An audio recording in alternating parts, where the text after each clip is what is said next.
Chroniclers note, apparently, a few of the maids in the palace have taken it upon themselves to make copies of these recordings and pass them along. Thankfully, the palace staff only sees these recordings as mere fancy, and no one yet suspects the truth. Lady Harmonia, come home soon and forget this folly.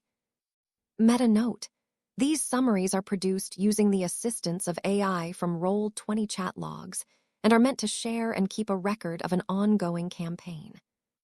From the green ridgeline, the party first saw the thin, black column of smoke, an ugly thread against the morning sky. Harmony Gold's whisper barely left her lips before she was sprinting. Barden Amberic shouldered his pack and hurried after her. Brenna Delaran, wings tucked and stubborn, barked about roasting goblins and tore off in their wake. Amelia, steady and practical, fell into step with the rest. Even the maid-carried Brian Lostwheat scurried toward the danger. The village smelled of smoke and fear. They arrived to find villagers frantically passing buckets from the well in a human chain, desperate hands trying to beat back flames licking a single burning barn. Frightened livestock pawed the earth. 2 small goblins lay dead in the dirt, only charred evidence of the attackers. Barden, Brenna, and Stryker organized a water line as Amelia searched for the wounded, and Harmony moved among the people with quiet competence. Thanks were short and breathless, but given. The farmer who had helped fight the blaze sobbed when asked what happened. A dawn raid of Barbarous, goblinoids or something allied with them, had struck, stealing and setting fire when they were spooked. No lives lost this time, but the farmer's face carried the weight of age and worry.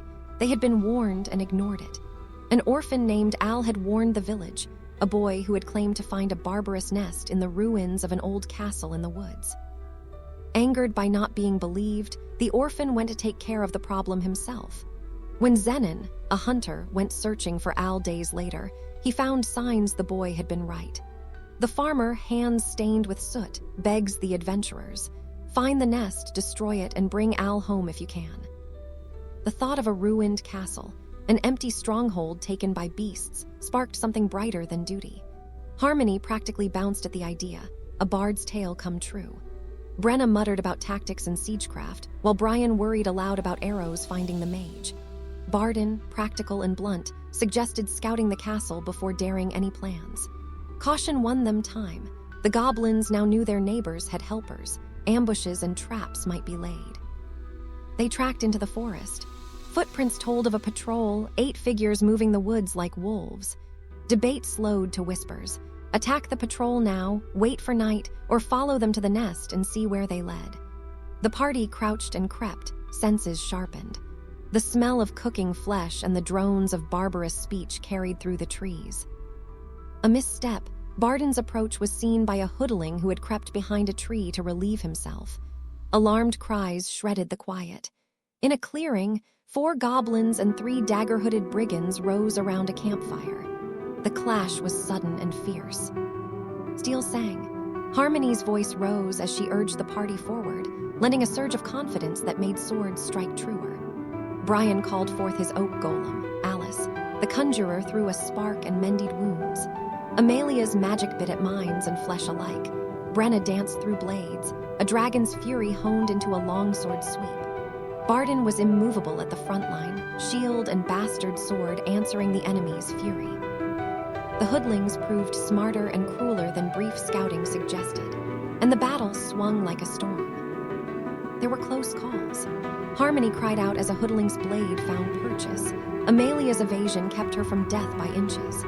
Brenna bled but refused to fall, railing that she would not go down without a fight. Brian's oak golem smashed with relentless strikes.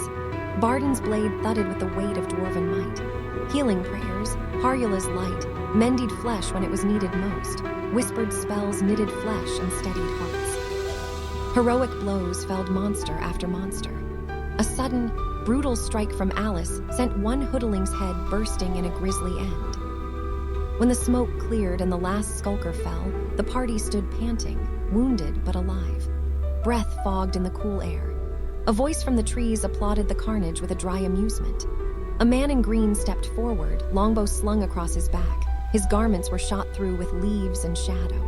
He had been thinning the herd himself, he said, and had expected to track them back to their lair. He asked after Al, would they be able to save the boy? There was no hesitation among the adventurers. They had been hired by the elder to end the threat and to find the orphan. Brenna, still catching her breath, pledged the kind of stubborn victory known only to those who have bled beside one another. Amalia and Barden argued over tactics and traps. Harmony dreamed aloud of reclaiming the ruin and making it a tale to sing. Brian joked about charging extra should a troll be involved, but even his levity could not hide the steady resolve in his voice.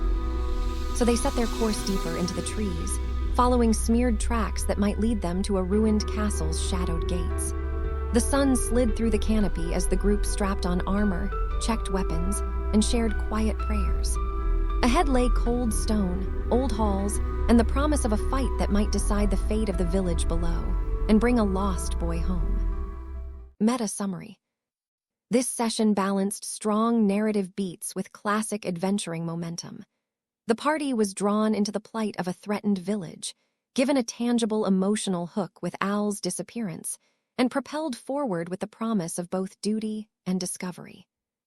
The fire, bucket line, and elder's plea grounded the stakes in human terms, while the patrol ambush showcased the group's tactical diversity, Harmony's inspiration, Barden's frontline resilience, Brenna's ferocity, Amalia's precision, Brian's conjuring, and Alice's devastating might all got space to shine.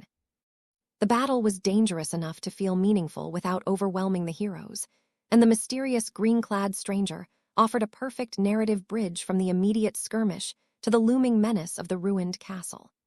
Overall, it was a tightly paced session that deepened bonds between characters, established player agency in how to approach the threat, and set up a natural escalation toward the next chapter of the story.